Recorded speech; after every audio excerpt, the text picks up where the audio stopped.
जो बिस्मिल्लाहिर्रहमानिर्रहीम। देखिए बेटा, आपको जैसे पता है कि पीएमसी की रिजर्वेशन के बाद बाकायदा पीएमडीसी आ गई है। तो जब तक पीएमडीसी कोई अपना नया पैटर्न अनाउंस करती है तब तक आपको सेम पैटर्न पे चलना है। ठीक है, ऐसा नहीं हो सकता कि जैसे मैंने आपको क्लासेस में भी पहले कहा था कि मुख्तलिफ जो न्यूज़ चलती है मीडिया पे या मुख्तलिफ चीज़ें सोशल मीडिया पे आती है उनकी तरफ नहीं जाना।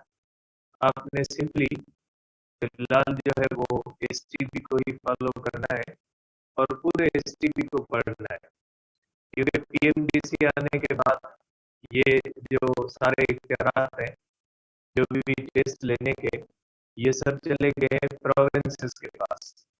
और आपको पता है आपके प्रोविंस की क्या हालत है, तो उसके बारे में तो कुछ नहीं कहा जा सकता कि इसका डिपार्टमेंट जो होता है, जैसे लास्ट हुई है जो इम्प्रूवर बैठे हो शायद यहाँ पे या ज्वाइन हो ऑनलाइन पे, तो आपको पता है कि जो इम्प्रूवर्स हैं उनसे आप पूछ के देखिएगा कि पीएमसी का सिलेबस फॉलो नहीं हुआ था सिंध की एमसीए के अंदर।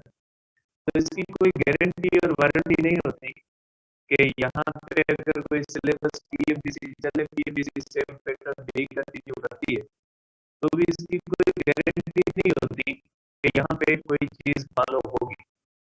इसलिए आपने अपनी जो बुक्स पढ़नी है वो पूरी फुल बुक्स पढ़नी है। ठीक है, अब फिजिक्स के हवाले से तो मैं आपको बता सकता हूँ, बाकी टीचर्स आपको बाकी सब्जेक्ट्स के बारे में बताएंगे। फिजिक्स के बारे में मैं आपको सिंपली जो कहूँगा तो एसटीपी पढ़े आप। एसटीपी के साथ अगर आप चाहें तो पंजाब पढ़ ले भले, क्योंकि फिजिक्स के अंदर ऐसा होता है कि फिजिक्स आप कहीं से भी पढ़ो तो उसमें कोई भी फर्क नहीं आता। इस चीज का फर्क नहीं पड़ता कि आपने एसटीपी से पढ़ा है या आपने पीटीपी से पढ़ा है या आपने केपी से पढ़ा है। केपी और सिंध का बुक मोस्टली एक दूसरे से जो है वो एक्सप्लेनेशन के अंदर मिलते हैं, बस एक्स्ट्रा है वो आपको पता है। ठीक है, तो सिंपली आज हम छोटी सी जो है वो थ्योरी स्टार्ट करते हैं। चैप्टर 11 इंटर हम सबसे पहले स्टार्ट करेंगे और इस इंटर के अंदर हम इंशाल्लाह चैप्टर 11 से स्टार्ट करेंगे और पूरा जो है वो चैप्टर जो पूरा आपका बुक है एसटीबी का इंशाल्लाह उसको पढ़ेंगे।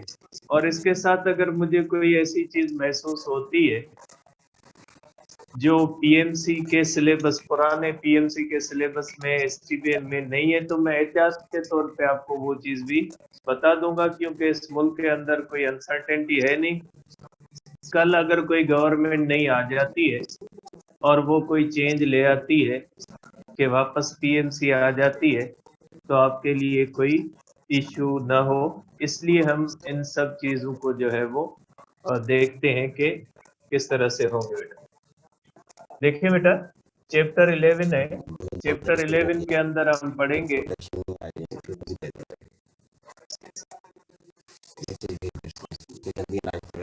हेडिंग, आपको भी पता है कि इसकी हेडिंग है हीट एंड थर्मोडायनेमिक्स। बेटा इसके अंदर इस चैप्टर के दो पार्ट्स हैं, जिसके अंदर हम पढ़ेंगे हीट और थर्मोडायनेमिक्स के बारे में कि हीट या थर्मोडायनेमिक्स क्या होती है।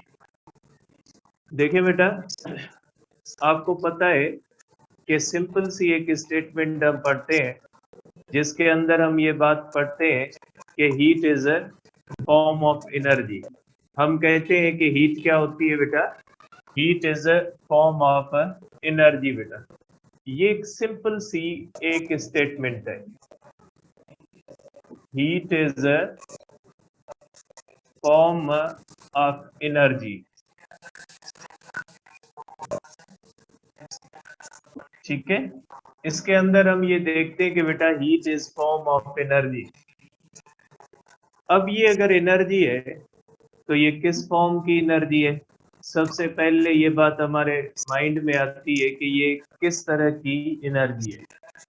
जैसे हम कहते हैं कि काइनेटिक एनर्जी होती है, अगर काइनेटिक एनर्जी है तो ये किस किस्म की एनर्जी है ये भी आपको पता है कि ये वो एनर्जी है जो किसी भी चलती हुई चीज के अंदर, मूव करती हुई चीज के अंदर उसकी मोशन की वजह से आ जाती है। तो ऐसी जो एनर्जी होती है इसको हम कहते हैं काइनेटिक एनर्जी। आपको पता है पोटेंशियल भी एनर्जी होती है। अब ये पोटेंशियल एनर्जी किस तरह से एनर्जी होती है, आपको ये भी पता है कि जब work done against conservative force किया जाता है, ठीक है, जब work done against conservative force किया जाता है तो वो वर्क स्टोर हो जाता है एज एनर्जी। तो वो एनर्जी जो वर्क के सूरत में जब हम वर्क करते हैं, वो वर्क जिस एनर्जी के अंदर स्टोर हो जाता है जब वर्क किया जाता है अगेंस्ट कंजर्वेटिव फोर्स या वर्क किया जाता है अगेंस्ट इलास्टिक फोर्स, दो कंडीशंस आती हैं, जरूरी नहीं conservative. Work done against conservative force, for example जैसे work done against gravity, work done against electrostatic force, दोनों कंजर्वेटिव फोर्सेस है। तो आपको पता है कि ये उसके अंदर हमारा वर्क स्टोर होता है एज एनर्जी। वर्क स्टोर नहीं था, वर्क या बॉडी करती है या बॉडी के ऊपर किया जाता है, स्टोर हमेशा एनर्जी होती है। तो वर्क जिस सूरत में स्टोर होता है उसको हम कहते हैं पोटेंशियल एनर्जी। स्प्रिंग को स्ट्रेच करते हैं अगेंस्ट इलास्टिक फोर्स तो एनर्जी स्टोर होती है, ठीक है। तो देखिए हमें नेचर पता होती है कि काइनेटिक एनर्जी की नेचर कौन सी है, पोटेंशियल एनर्जी की नेचर कौन सी है, किस एनर्जी को काइनेटिक कहा जाता है, किस एनर्जी को पोटेंशियल कहा जाता है, उसकी नेचर हमें पता होती है। इसी तरह से अगर हम कहते हैं कि heat is form of energy, heat is form of energy, तो ये किस किस्म की एनर्जी है, ये कौन सी एनर्जी है, किस एनर्जी को हम हीट एनर्जी कहेंगे, ठीक है। तो इसके बारे में आपके बुक के अंदर दो थ्योरीज की डिस्कशन की गई है। दो थ्योरीज आपके बुक में दी गई, एसटीपी के अंदर दो थ्योरीज की बात की गई है। एक वो थ्योरी जो ओल्ड थ्योरी थी, बिफोर 19th सेंचुरी थी, एक वो थ्योरी थी जो आज हम मानते हैं। अब जो बिफोर 19th सेंचुरी थी उस थ्योरी को हम कहते हैं क्लासिकल थ्योरी। क्लासिकली हम हीट को क्या मानते हैं कि ये क्या होती है, जिसको ओल्ड थ्योरी भी कहा जाता है। तो पहले इसको डिस्कस करते हैं, उसके बाद हम डिस्कस करेंगे कि जो मॉडर्न थ्योरी है, जो डायनामिकल थ्योरी है, उसके मुताबिक हीट क्या है। तो हीट को हम दो तरह से हम देखेंगे कि हीट क्या होती है या हीट किसको कहा जाता है बेटा। अब आप कहेंगे बेटा कि नेचर ऑफ हीट, इसको हम कहते हैं बेटा नेचर ऑफ हीट, के हीट की नेचर क्या है बेटा। जैसे आप कहते हो कि लाइट की नेचर हम कहते हैं light is made up of photons, कि लाइट किसकी बनी होती है, फोटॉन की बनी होती है। तो अगर हम हीट को देखते हैं तो ये हीट किस तरह से होती है, क्या होती है बेटा। इसके अंदर आपके पास बेटा दो थ्योरीज है। एक हमारे पास जो थ्योरी है वो है क्लासिकल थ्योरी बेटा।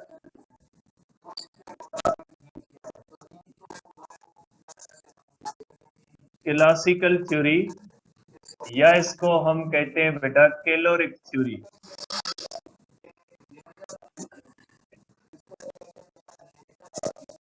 क्लासिकल थ्योरी भी कहते हैं या इसको हम क्या कहते हैं बेटा, कैलोरिक थ्योरी भी कहते हैं।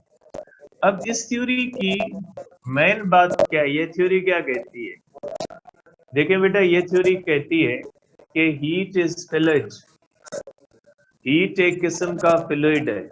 अब ये फ्लूइड क्या होता है, देखिए फ्लूइड जो हम कहते हैं वो फिजिक्स के अंदर दो चीजों को फ्लूइड कहते हैं। एक हम फ्लूइड कहते हैं लिक्विड्स को, और दूसरा हम कहते हैं गैसेस को। वो चीज जो फ्लो करे, जिसके अंदर फ्लो आ सके, उसको क्या कहा जाता है, उसको कहा जाता है फ्लूइड। तो ये दो चीजों के अंदर फ्लो आता है। एक जो फ्लो आता है ये आता है जो लिक्विड्स के अंदर, और एक जो फ्लो आ जाता है वो किसके अंदर आ जाता है, वो आ जाता है गैसेस के अंदर। तो जब हम फ्लूइड कहते हैं तो उसके अंदर आप गैस भी कंसीडर करेंगे और उसके अंदर आप लिक्विड भी कंसीडर करेंगे।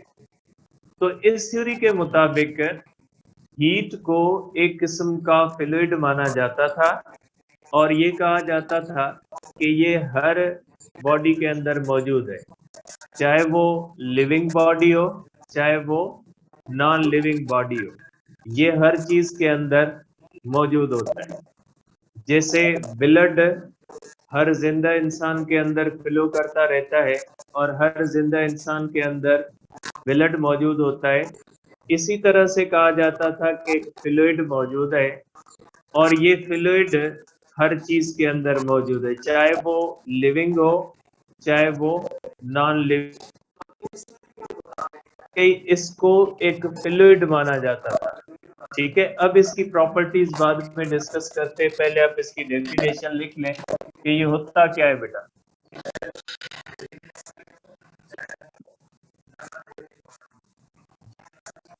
हीट is fluid called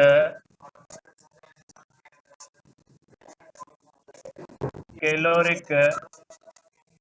इसको नेम क्या था बेटा इस फ्लूइड का, कैलोरिक था। प्रेजेंट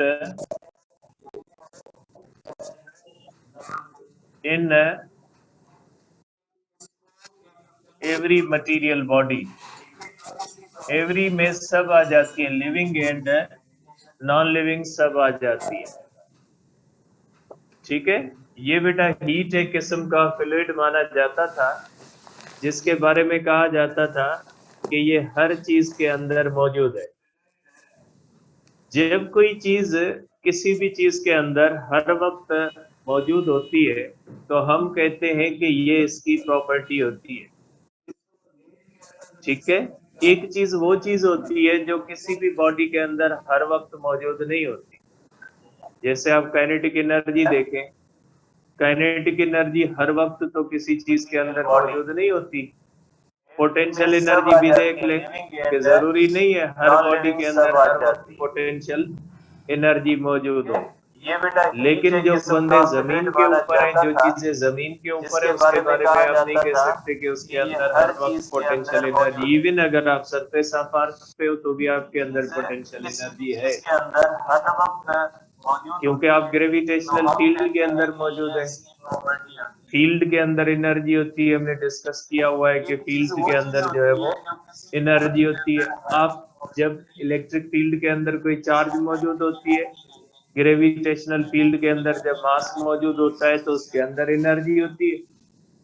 ठीक है, तो मेरे कहने का मकसद ये नहीं है कि आपके अंदर एनर्जी पोटेंशियल है या नहीं है, मीन जरूरी नहीं है कि हर वक्त हर चीज के अंदर पोटेंशियल एनर्जी मौजूद है। ठीक है, लेकिन इस थ्योरी के मुताबिक जब आप कहते हैं कि ये एक ऐसा फ्लूइड है जो हर वक्त किसी बॉडी के अंदर मौजूद होता है, इसका मकसद है फिर हीट जो होती है वो बॉडी की प्रॉपर्टी कहलाएगी, क्योंकि जो चीज किसी भी चीज के अंदर हर वक्त मौजूद होती है उसको हम कहते हैं कि ये बॉडी की क्या होती है, प्रॉपर्टी होती है, ये बॉडी का कैरेक्टरिस्टिक होता है। जैसे आप कहते हो ना सिंपल हार्मोनिक मोशन किसको कहा जाता है, उसमें हम देखते हैं कि अगर वो वाइब्रेटरी मोशन हो, अगर वो पीरियाडिक मोशन हो, अगर उसके अंदर acceleration directly proportional to the negative of the displacement हो, तो आप कहेंगे कि उस बॉडी की मोशन कौन सी है, सिंपल हार्मोनिक मोशन है। अगर ये बॉडी की, इसको कहा जाता है characteristics of simple harmonic motion, अगर ये कुछ होगा तो सिंपल हार्मोनिक मोशन होगी, अगर ये कुछ नहीं होगा तो सिंपल हार्मोनिक मोशन नहीं होगी। ऐसी चीज जो एक पैरामीटर बनती है, जो किसी चीज की पहचान बनती है, उसको हम कहते हैं ये कैरेक्टरिस्टिक प्रॉपर्टी है। तो अगर आप कहते हैं, अगर ये थ्योरी आपकी कहती है कि हीट जो है वो किसी भी चीज के अंदर हर वक्त मौजूद होती है। इसका मकसद तो फिर यही हुआ कि ये हीट जो होती है ये एक characteristic property of the system है, इसलिए हम इसके बारे में कहते हैं कि हीट जो होती है ये characteristic property of the system है। हीट इज कैरेक्टरिस्टिक प्रॉपर्टी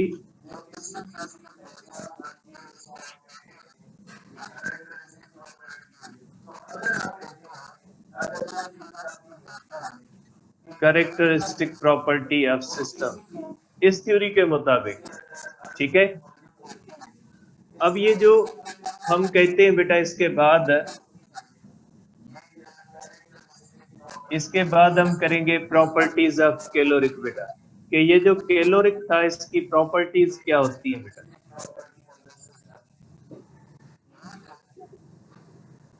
इस कैलोरिक की प्रॉपर्टीज क्या होती है बेटा, कि जो कैलोरिक हम कहते हैं ना फ्लूइड होते हैं, जैसे ब्लड होता है, ब्लड की प्रॉपर्टीज होती है, ब्लड फ्लूइड होता है। तो बेटा हर फ्लूइड की कुछ ना कुछ प्रॉपर्टीज होती है। तो जो हम कहते हैं, जिसको हम फ्लूइड को हीट कहते थे, उस फ्लूइड की भी कोई प्रॉपर्टीज होती थी। इसकी एक बहुत ही बड़ी प्रॉपर्टी ये थी कि ये जो कैलोरिक था इसके बारे में कहा जाता था कि ये सेल्फ रिपल्सिव था। ठीक है, अब ये सेल्फ रिपल्सिव का मकसद क्या होता है? देखिए बेटा, आपको पता है जब चीजों को गर्म करते हैं तो वो चीजें गर्म होती है, गर्म करते हैं तो उनके अंदर एक्सपेंशन आती है, वॉल्यूम एक्सपेंशन आ सकती है। शीट है तो उसके अंदर एरिया एक्सपेंशन आ सकती है। कोई लीनियर ऑब्जेक्ट है तो उसके अंदर लेंथ एक्सपेंशन आ सकती है। तो चीजें एक्सपेंड करती है, गर्म करने से एक्सपेंड करती है। तो जैसे फॉर एग्जांपल बलून को देख ले, बलून के अंदर आप पानी भरते हो तो उसका वॉल्यूम क्या होता है? बढ़ता है, इसलिए कि उसके अंदर लिक्विड ज्यादा हो जाता है। इसी तरह से अगर हम कहते हैं कि जब किसी भी चीज को हम गर्म करते हैं तो गर्म करने से उसके अंदर एक्सपेंशन क्यों आती है? गर्म करने से उसके अंदर एक्सपेंशन क्यों आती है? इसका रीजन ये थ्योरी क्या देती थी? ये थ्योरी कहती थी कि ये जो कैलोरिक है ये सेल्फ रिपल्सिव है। सेल्फ रिपल्सिव का मकसद है जब ये किसी भी चीज के अंदर आप भरेंगे तो वो अपने आप को जो है वो रिपेल करेगा। ठीक है, उसके अंदर जो उसके ज़रात होते हैं, उसके जो पार्ट्स होते हैं, उसके जो अब मालिक्यूल्स एटम तो नहीं कह सकते, लेकिन मैं आपको समझाने के लिए कह रहा हूँ कि उसके लिए आप ये नहीं कहेंगे कैलोरी के कोई मालिक्यूल एटम माने जाते थे, ये नहीं कहेंगे। मैं आपको समझाने के लिए कह रहा हूँ कि आप ये कहेंगे कि इसके जो मालिक्यूल हुआ करते थे वो एक दूसरे को रिपेल करने वाले थे, जैसे सिमिलर चार्जेस एक दूसरे को रिपेल करती है। इसलिए जब आप किसी भी चीज को गर्म करते जाते थे तो जाहिर सी बात है जो चीज गर्म होगी उसके अंदर ये ज्यादा होगा, और ज्यादा होगा तो इसके मालिक्यूल्स या आइटम एक दूसरे को क्या करेंगे? रिपेल करेंगे, और वो चीज जो होगी वो खुलेगी, इस तरह से एक्सपेंड होगी। तो ये जो एक्सपेंशन का रीजन दिया जाता था कि चीजें एक्सपेंड क्यों होती है, जब कोई भी चीज गर्म होती है तो चीजें एक्सपेंड क्यों होती है? तो क्या रीजन दिया जाता था? रीजन ये दिया जाता था कि ये कैलोरिक जो है ये कौन सा है? ये सेल्फ रिपल्सिव है। ठीक, तो आप कहोगे इसके बारे में बेटा कि पहली प्रॉपर्टी है इसकी, caloric was considered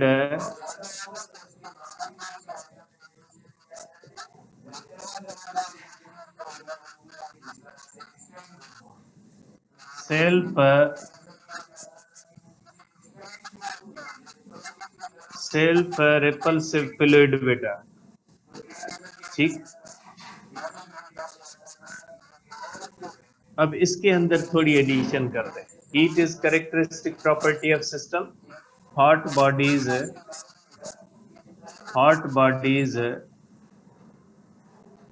contain more caloric, more caloric than cold bodies. Hot bodies के बारे में कहा जाता था कि ये ज्यादा कैलोरिक रखती है, किसके मुकाबले में? कोल्ड बॉडीज के मुकाबले में ये ज्यादा कैलोरिक रखती है।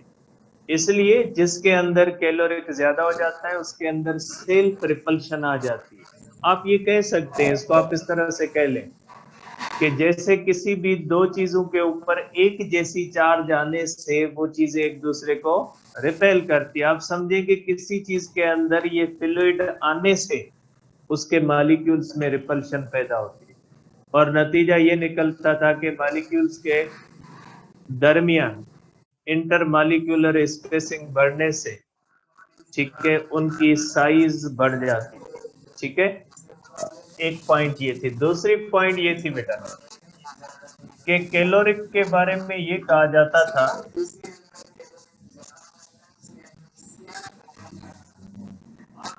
मेहरबानी, ठीक है।